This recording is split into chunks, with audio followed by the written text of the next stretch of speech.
Et comment ça va? Dans un avenir proche, l'ancienne Station spatiale internationale de la Terre commence à coopérer avec des peuples extraterrestres qui apportent leur propre station et les connectent à celle de la Terre. Peu à peu, cela se transforme en une ville multiculturelle appelée Alpha, habitée par des millions d'espèces issues de milliers de planètes différentes. Alpha grandit tellement qu'elle finit par être déplacée dans l'espace profond, permettant d'atteindre encore plus de civilisations et de continuer à se développer.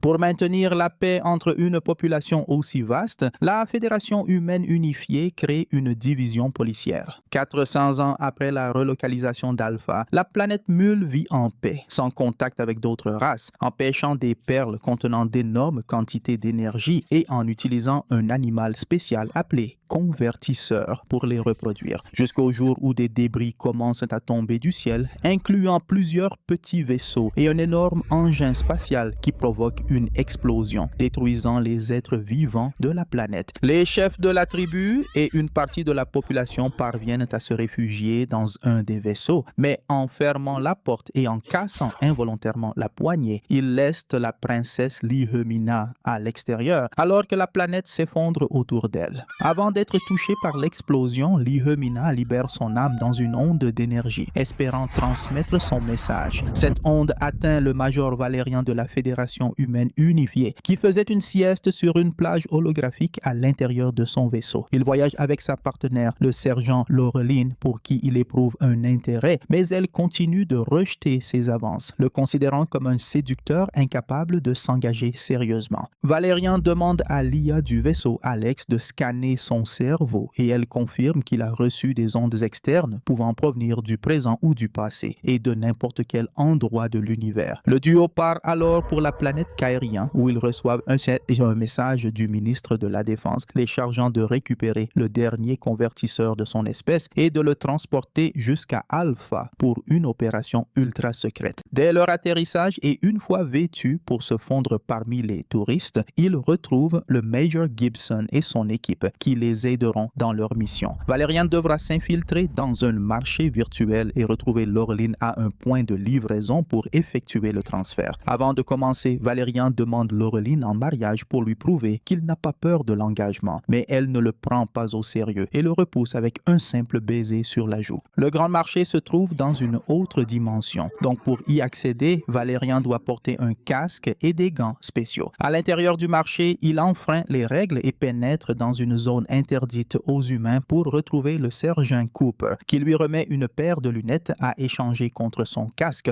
pour accéder à une dimension supplémentaire, ainsi qu'une arme, un cube pour l'activer et un scanner corporel pour le rendre invisible. Indétectable, Valérian entre dans une boutique clandestine où Egon tente de vendre le convertisseur à deux extraterrestres qui semblent appartenir à la même espèce que celle de son rêve, en échange des perles spéciales. Mais Egon est avide et en demande davantage, et comme aucun accord n'est trouvé, tous dégainent leurs armes, y compris Valérian, révélant sa présence derrière Egon. Pendant ce temps, Laureline et l'équipe se dirigent vers l'arrière du mur qui entoure le marché et tirent sur le garde de la tour de surveillance avec une arme spéciale qui permet de contrôler ses mouvements. Ensuite, ils ouvrent une brèche dans le mur pour que Laureline puisse traverser et retrouver Valérian au point de livraison, avec une boîte spéciale qu'elle active à ses côtés, la faisant apparaître dans l'autre dimension. Dès qu'Egon place le convertisseur dans la boîte, Laureline la désactive et retourne à la camionnette, mais Valérian reste un instant de plus pour récupérer aussi la perle spéciale. Il tente de s'éclipser discrètement, mais sa main flottante attire l'attention du chien extraterrestre des gardes qui lui saute dessus et provoque une fusillade. Laureline réalise que Valérian est en danger et alerte l'équipe, qui envoie Cooper à son secours, mais lui aussi finit attaqué par le chien. Grâce à sa quasi-invisibilité, Valérian parvient à s'échapper de la boutique, mais le pad de la boîte est cassé et il ne peut pas quitter cette dimension. Un garde le repère en train de marcher dans le marché et commence à le poursuivre, tirant plusieurs sphères magnétiques en métal qui se fixent à sa boîte et le font tomber dans une bouche d'égout. Il atterrit dans une salle de jeu et rencontre un enfant avec un pistolet jouet. Profitant de l'occasion, Valérian donne l'une des sphères à l'enfant, qui l'attire sur un extraterrestre à proximité. En raison du magnétisme mécanisme, toutes les autres sphères suivent la première, libérant Valérian de ce poids supplémentaire et lui permettant de se relever. Mais il fait pleurer l'enfant sans le vouloir et finit poursuivi par son père à travers le marché. Il court jusqu'à heurter Laureline qui répare la boîte juste avant que les gardes et le chien ne le retrouvent à nouveau. Leurs problèmes ne sont pas terminés. Egon les repère et envoie une créature encore plus grande à leur trousse. Le duo s'enfuit du marché pendant que l'extraterrestre sous leur contrôle tire sur la créature pour la maintenir à distance jusqu'à ce que tout le monde soit de retour au véhicule. Le monstre les rattrape facilement et saute sur la fourgonnette. Alors l'équipe ouvre le feu sans succès. Valérian décide d'appeler Alex et demande à Lia de faire venir leur vaisseau, permettant à Louis et à Laureline de s'échapper par la fenêtre et de sauter en sécurité à l'intérieur de l'engin. La créature les suit et saute aussi dans le vaisseau, mais glisse et tombe lorsque celui-ci accélère pour quitter l'exoespace. Pendant que Laureline place le convertisseur dans une capsule de traitement, Valérian demande à Alex d'analyser la perle, découvrant qu'elle contient une quantité absurde d'énergie. Cependant, lorsqu'il effectue des recherches sur la planète dans le système, celle-ci apparaît comme ayant un accès restreint. Après que Laureline le rejoint sur le pont et ignore une fois de plus sa demande en mariage, ils arrivent à Zarinta Alpha où ils reçoivent un accès VIP grâce au convertisseur qu'ils transportent. Là, ils rencontrent le général Octobar qui leur explique qu'une zone radioactive a été découverte au centre de la station. Ils ont déjà envoyé des drones et des soldats d'élite, mais aucun n'est revenu vivant. La zone est contaminée et grandit chaque jour. Il faut donc régler le problème avant qu'elle ne détruise toute la station. Le commandant Aaron Filit arrive avec son armée personnelle de droïdes K-Trons qu'il prévoit d'emmener à sa réunion avec le Conseil de sécurité. Cependant, un appel du ministre de la Défense le pousse à emmener Valérian et Laureline comme garde du corps à la place des robots. Avant la réunion, Filit fait un détour pour voir un prisonnier qu'il détient, un extraterrestre de la planète Mul, torturé afin d'obtenir des informations. Comme ils n'ont rien réussi à lui soutirer, Filit ordonne à ses hommes de le tuer s'il ne parle pas dans l'heure. Il rappelle aussi à ses K-Trons ce qu'ils doivent faire si l'opération échoue. Laureline apporte le convertisseur à la réunion car Filit veut l'utiliser comme levier de négociation, mais elle refuse de le lui remettre et le garde sous sa protection. Valérian entre dans la salle avec Filit pendant que ce dernier informe le conseil du problème de contamination, tandis que Laureline attend dehors, surveillant la porte. Soudain, trois petits extraterrestres, les Dogandagis, s'approchent d'elle pour offrir leur service. Elle leur demande des informations sur la planète Mul et ils classent le sujet comme sensible, mentionnant que le Major Samke en était spécialiste. Toutefois, il est mort il y a 3 ans dans des circonstances mystérieuses. Ils ajoutent aussi que des mercenaires vont essayer de voler le convertisseur. Exactement au moment où une alarme commence à retentir, les envahisseurs traversent les murs et ni le Conseil ni les IA ne parviennent à les repérer. Quand les officiers de la salle de commandement tentent d'évacuer, ils se rendent compte qu'il n'y a plus d'électricité et qu'ils sont enfermés. Laureline rejoint Valérian et ensemble, ils essaient de faire sortir Filit, mais soudain, le mur explose et un groupe d'extraterrestres de mules entre dans la pièce, lançant une substance collante qui les enveloppe dans des cocons. Valérian comprend ce qui se passe et met une capsule dans sa bouche avant d'être lui aussi recouvert. Quelques minutes plus tard, les extraterrestres repartent en emportant avec eux un Filit encoconné. Dès leur disparition, un droïde araignée sort de la capsule de Valérian, découpe le cocon et lui permet de se réveiller et de s'échapper. Ensuite, il sauve Laureline et lui remet son couteau pour qu'elle libère les autres pendant qu'il suit les extraterrestres et Filit.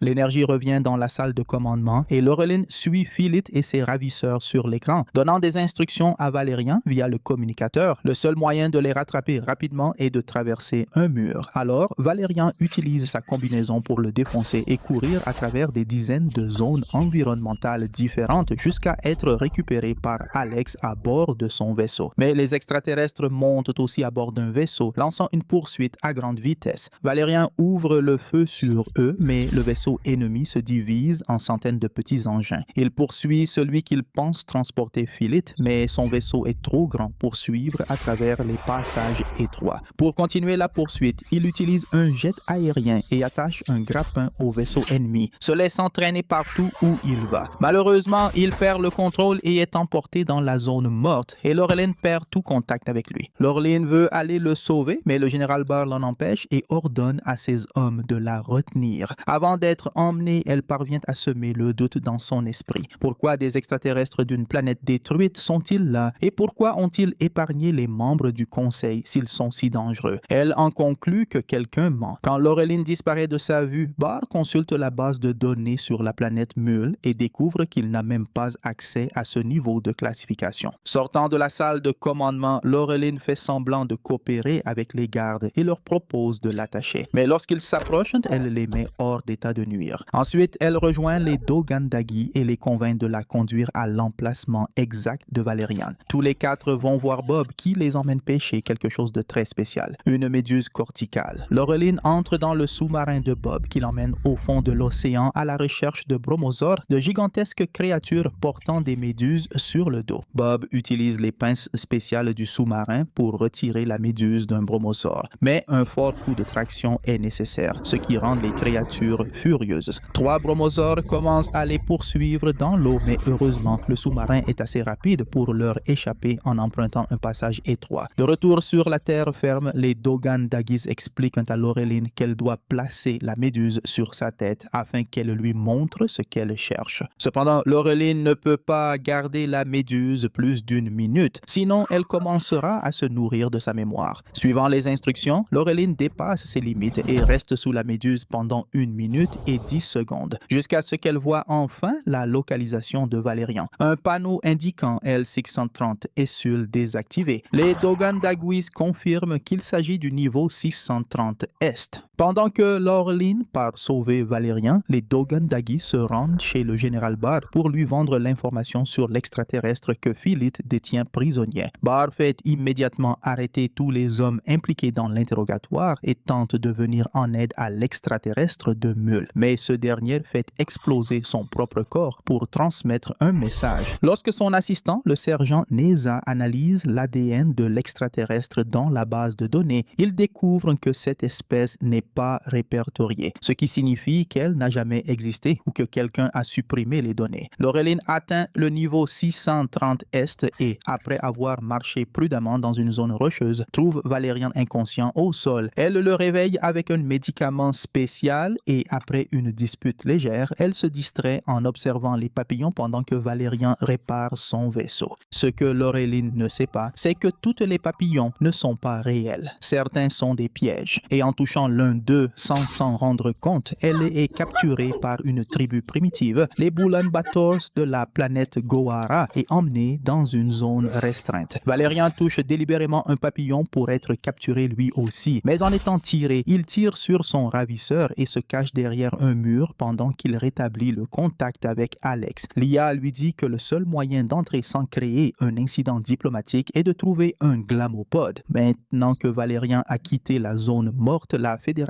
humaine unifiée peut à nouveau le localiser. Les gardes reçoivent l'ordre de ne pas lui faire de mal, juste de le localiser et de l'aider. Alors, ils menacent facilement un officier, lui volent une arme invisible et le neutralisent avant d'entrer dans la ruelle du paradis. Il y a plusieurs accompagnatrices humaines proposant leurs services dans la rue, mais Valérian se rend dans un club spécial et demande à Jolie, le proxénète, un glamopode, un type d'extraterrestre capable de changer de forme. Jolie conduit Valérian voir le spectacle de Bubble, qui danse tout en changeant constamment d'apparence. Lorsqu'elle termine, Valérian sort son arme, assomme Jolie et propose un marché à Bubble, une immigrée illégale. Si elle l'aide à retrouver Laureline, il lui obtiendra un pass légal et la libérera du club. Bubble accepte et les fait sortir en cachant Valérian à l'intérieur de son corps gélatineux, en prenant l'apparence de Jolie. C'est ce même subterfuge qu'ils utilisent pour pénétrer dans la zone où Laureline est retenue, Bubble prenant la forme d'un Bulan-Bator. Pendant ce temps, Laureline tente de communiquer avec ses ravisseurs, mais ceux-ci se contentent de lui montrer des robes pour qu'elle en choisisse une. Finalement, elle enfile une robe blanche avec un énorme chapeau percé au sommet et est placée dans une file de serviteurs apportant de la nourriture à l'empereur. Valérian et Bubble s'infiltrent aussi dans cette file. L'empereur rejette tous les plats qu'on lui présente, y compris celui de Valérian, qui quitte la file pour observer Laureline à distance. Le plat de Laureline ne contient qu'un citron que l'empereur presse sur sa tête avant de saisir un outil spécial pour lui ouvrir le crâne. Valérien ne perd pas une seconde et attaque un garde avec son plateau, s'empare de ses armes et affronte les autres extraterrestres, allant jusqu'à sauter sur l'empereur pour le tuer. Désormais libre, Laureline prend une épée sur un cadavre et avec l'aide de Bubble, elle combat aux côtés de Valérien contre les gardes, mais ceux-ci continuent d'arriver. Valérien décide d'agir rapidement. Il prend la main de Laureline et fait semblant d'avancer. Mais en réalité, ils tombent tous les deux avec Bubble dans une bouche d'égout, atterrissant dans une